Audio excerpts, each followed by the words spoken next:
عمران ریاض صاحب کو احرام کی حالت میں ایئرپورٹ سے جس انداز میں گرفتار کیا پھر بعد میں جب پتہ چلا کہ جو ایف آئی آر ان پہ ہوئی ہے یہ عکاسی کرتی ہیں کہ ملک میں کوئی قانون ہی نہیں ہے، نہ قانون کی حکمرانی ہے، انسانی بنیادی حقوق جو ہیں وہ بری طرح پامال ہو رہے ہیں۔ ان کو سوچنا چاہیے نا، این حج پہ جانے والے ایک ایسے شخص کو جس کو پورا پاکستان جانتا ہے، جس طریقے سے آپ یہ کر رہے ہیں اس سے آپ نے گین کیا؟ کتنی آپ کی مذمت ہوئی، کتنی شرمندگی پاکستان کو ہوگی، اور کتنے آپ نے ثابت کر دیا کہ آپ قانون کو، آئین کو اور انسانی بنیادی حقوق کو کتنا گری ہوئی نظروں سے دیکھ رہے ہیں۔ وکلاء کی موجودگی میں ایئرپورٹ پہ ماسک باندھ کے یہ اغوا قانون کی نظر میں اس کو 365 تعزیرات پاکستان کے تحت یہ جرم ہے۔ بعد میں جسٹیفیکیشن کے لیے پرچہ ٹھونک دیا، افسوس ہی کیا جا سکتا ہے، لیکن ایسے ہی عوامل اور ایسی حرکات سے یہ عوام کے دلوں میں اپنے لیے نفرت مزید بڑھا رہے ہیں۔ تو آپ کی پارٹی احتجاجی تحریک چلانے جا رہی ہے عید کے بعد کہ نہیں؟ اس کے حوالے سے کچھ بتائیے۔ خان صاحب سے پتہ لگے گا، اور خان صاحب اگر اناؤنس کریں گے تو پتہ لگ جائے گا۔ آپ کی ناراضگی ابھی چل رہی ہے خان صاحب سے؟ نہیں، میری تو خان صاحب سے ناراضگی نہیں ہے، ہم تو ملاقات کا انتظار کر رہے ہیں، جب ملاقات ہوگی تو ہمارے ملاقات کے لیے آپ نے کوشش کی ہے خان صاحب سے؟ میں کوششیں نہیں کرتا ہوں۔ خان صاحب خود بلائیں گے تو جائیں گے؟ بلائیں گے یا پیغام دیں گے، یہ دونوں صورتوں میں قبول ہے۔ اگر خان صاحب بلائیں اور آپ کو پیغام دیں تو احتجاجی تحریک کی آپ کریں گے اس کی؟ بلا شک و شبہ۔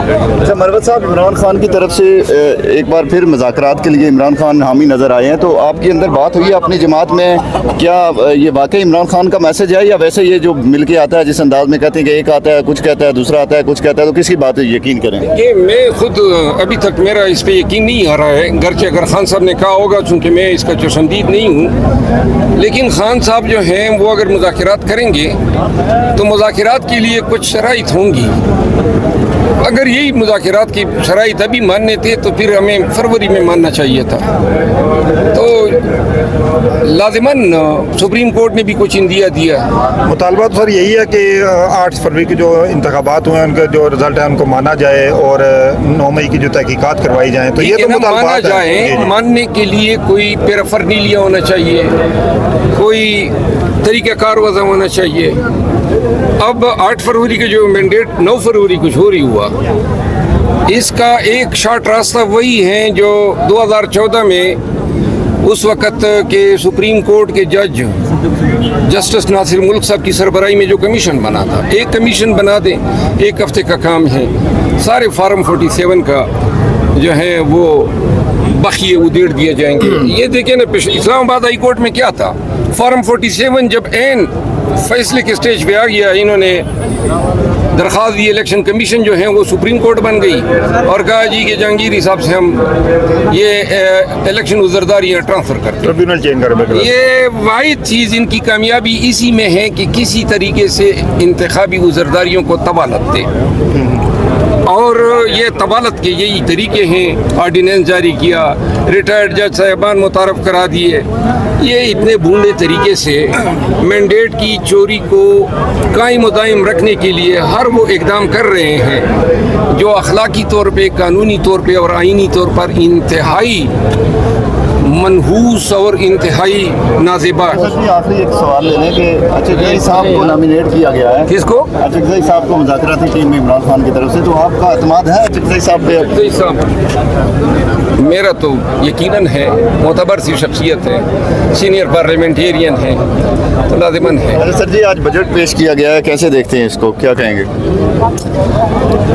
دیکھیں، یہ آج جو شخص وزیر اعظم کی کرسی پہ ایوان میں بیٹھا تھا، یہ ایم این اے تو نہیں ہے اور وزیر اعظم بن گیا ہے، اور اس طرح 80 اور بے روپیے اس ایوان میں بیٹھے تھے، تو اس حکومت کا بجٹ پیش کرنے کا کوئی اخلاقی قانونی جواز نہیں تھا۔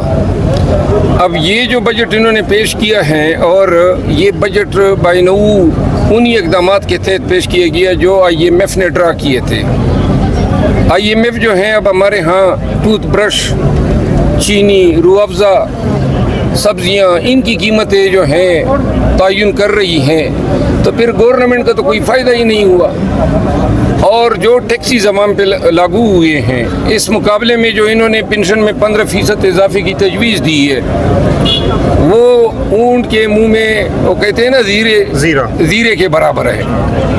بہرحال اوورال جو ہیں بجٹ کے سخت ترین اثرات جو ہیں 6-7 دنوں میں پاکستان کی عوام تلملا اٹھے گی اور قوم دیکھے گی کہ یہی عوام جو ہیں پہلے جو ہیں اب اس بجٹ کے ذریعے شاید ملینز میں لوگ جو ہیں وہ غربت کی لکیر سے نیچے جائیں گے. سر پیپلز ریلیف کوئی نہیں ہے. سر پیپلز پارٹی نے پہلے جو ہے وہ بائیکاٹ کا اعلان کیا, بعد میں علامتی طور پہ اپنے 2 بندوں کو بھیج دیا, اب بجٹ بھی پیش ہو گیا ہے, تو کیا کہتے ہیں کہ بعد میں جب بجٹ منظور ہوگا تو پیپلز پارٹی ان کا ساتھ دے گی یا آپ کا ساتھ دے گی؟ دیکھیں پیپل پارٹی اس موقع پہ یہ جو کر رہی ہے یہ بلیک میلنگ کے زمرے میں آتی ہے. یعنی ساری گورنروں کے نشستیں لے لی کے پی میں, پرچی پہ گورنر, لاہور میں گورنر, صدر کا منصب لے لیا, آگے سے کہتے ہیں وزارت بھی ہم نہیں لے رہے ہیں تاکہ الزام ہم پہ نہ آئے, اور اب جو ہے بجٹ کا انہوں نے بائیکاٹ کیا. واضح ہے کہ یہ اپنے مطالبات منوانا چاہتے ہیں, تو لہٰذا یہ کوئی پازیٹیو کوئی جمہوری قدر یا پیش رفت نہیں ہے پیپل پارٹی کے پارٹ پہ. آپ ان کے ساتھ ہی ہیں تو ڈٹ کے ان کے ساتھ کھڑے رہو. یہ کیا بات ہوئی کہ بجٹ پہ آپ نے پھر اپنے لیے کوئی اگاڑی کرنی ہے؟ آپ کیسا مانتی کہ عوام دوست بجٹ ہے یا نہیں؟ کون سا عوام دوست؟ جو کرسی پہ بیٹھے ہیں وہ عوام دوست ہیں؟ وہ تو عوام کی ووٹ کے ذریعے نہیں آئے نا, وہ تو آئے ہیں فارم 47 کے ذریعے ڈیل کر کے. تو پھر وہ جو فارم 47 والے جو ڈیل کر کے آئے ہیں وہ عوام دوست بجٹ کیسے دیں گے؟ ان کو تو خود نہیں پتا کہ انہوں نے بجٹ کیسے بنایا ہے. مجھے بجٹ میں آپ کو ایک ریلیف بتا دینا جو انہوں نے عوام کو دیا, کوئی ایک ریلیف مجھے بتا دیں. میڈم وہ فاٹا فانا کے جو لوگوں کو وہاں کی صنعتوں کو ٹیکس چھوٹ دیا گیا ہے حکومت کی جانب سے, یہ خوشائن اقدام ہے؟ ٹیکس چھوٹ کبھی بھی نہیں دیا گیا تھا. جب نہیں, میری بات سنیں, سن تو لینا. فاٹا مرجر جب ہوا تھا, فاٹا مرجر کے اندر یہ لکھا گیا تھا کہ فاٹا کو چھوٹ ہوگی ٹیکس کی. صابن ہو گیا یا شیمپو ہو گئے, مطلب ہے ہر وہ چیز جو روزمرہ استعمال میں آتی ہے وہ انہوں نے مہنگی کر دی اور سستی کوئی چیز نہیں ہوئی ہے. ٹیکسز جو انہوں نے انڈائریکٹ عائد کی ہے اس کا بھی خمیازہ عوام کو بھگتنا ہوگا. سر یہ عمران